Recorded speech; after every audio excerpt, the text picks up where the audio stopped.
Have you ever wondered how a country is born? Not through a big bang, but through a series of smart, calculated decisions. Today, we're journeying back to the year 966, a pivotal moment that didn't just change a ruler's faith, but laid the very foundation of the nation we now know as Poland. Picture this.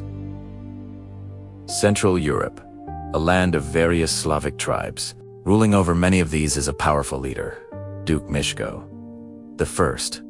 Mieszko was ambitious. He saw the shifting powers around him, the rising influence of Christian kingdoms, and knew that to survive and thrive, he needed to make a bold move. His neighbors, the Germans and the Czechs, were already Christian. Remaining pagan meant being seen as a target for conversion by force, a pretext for invasion.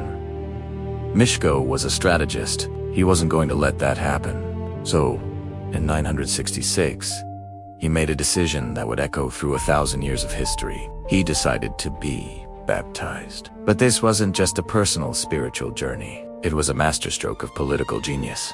To solidify this new alliance with the West, he married Dobrówka, a Christian princess from Bohemia, what is now the Czech Republic. This marriage wasn't just a union of two people. It was a union of cultures and a clear signal to the world. By accepting baptism in the Latin Rite, Mieszko wasn't just adopting a new religion. He was plugging his realm directly into the heart of Western European civilization. Think of it like joining the most exclusive club of the 10th century. Suddenly, Poland was no longer a collection of pagan tribes on the fringe of the continent. It was a recognized Christian duchy, under the spiritual protection of the most powerful figure in Europe, the Pope in Rome. This move was huge. It meant that other Christian rulers, like the powerful Holy Roman Emperor, had to recognize Mieszko as a peer, not a barbarian to be conquered. It gave him legitimacy. It opened doors for trade, for diplomacy, for cultural exchange. Latin script, stone architecture, new laws, and new ways of thinking began to flow into the Polish lands. This single act is why historians symbolically mark 966 as the birth of the Polish state. It's the moment Poland officially joined the West. But changing a country isn't as simple as one man getting baptized. Imagine trying to convince thousands of people who for generations had worshipped their own gods of nature and ancestors that they should now follow a new faith from a faraway land. It wasn't an easy sell. Many people were deeply attached to their old ways. The transition was slow, and sometimes it wasn't entirely peaceful. Christianity had to be built, church by church, village by village. This monumental task fell largely to Mieszko's son, a man who would become even more famous than his father. His name was Bolesław, and he was a force of nature. While Mieszko had laid the political groundwork, Bolesław became the true architect of the new Christian Poland. He was a warrior, a diplomat, and a zealous promoter of the new faith. Bolesław understood that a unified state needed a unified belief system. He continued his father's work with incredible energy, spreading Christianity to the far corners of the realm. He didn't just persuade, he conquered.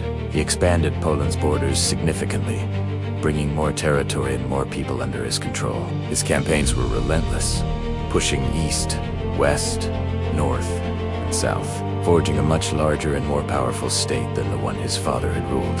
His efforts did not go unnoticed. He cultivated a powerful friendship with the young Holy Roman Emperor, Otto III. In the year 1000, Otto made a pilgrimage to the tomb of a martyred saint in the Polish city of Gniezno. This event, known as the Congress of Gniezno, was a massive public relations victory for both. The emperor's visit was a clear sign of Poland's importance. During this visit, an independent Polish church structure was established, a huge step towards full sovereignty. It meant Poland could appoint its own bishops, independent from the German church. Bolesław's ultimate ambition, however, was a crown. He didn't just want to be a duke, he wanted to be a king. A king was seen as God's anointed ruler, a sovereign in his own right. For years, he maneuvered and fought to gain the Pope's approval for a coronation. His great friend, Emperor Otto, supported his ambition. But Otto's early death complicated things. The next emperor was far less friendly. Bolesław had to wait, but he never gave up. Finally, towards the very end of his life, the opportunity arose. In 1025, Taking advantage of a moment of political turmoil in Germany, Bolesław seized his chance. He was crowned the first ever king of Poland. It was the culmination of everything he and his father had worked for. The tribal duchy had officially become a kingdom. Sadly, King Bolesław I, later known as the Brave, didn't get to enjoy his new title for long. He died just a few months after his coronation, but his legacy was secure. The process started by his father Mieszko's baptism in 966 was now complete. Poland was not just a name on a map, it was a recognized, independent, Christian kingdom at the heart of Europe. This transformation, from a collection of tribes to a unified kingdom in just 2 generations, is one of the most remarkable stories in European history. It's a tale of faith, ambition, and the strategic decisions that can shape the destiny of a nation for a millennium. Thanks so much for watching. If you found this piece of history as fascinating as I do, make sure to hit that like button and subscribe for more stories that shaped our world. See you next time.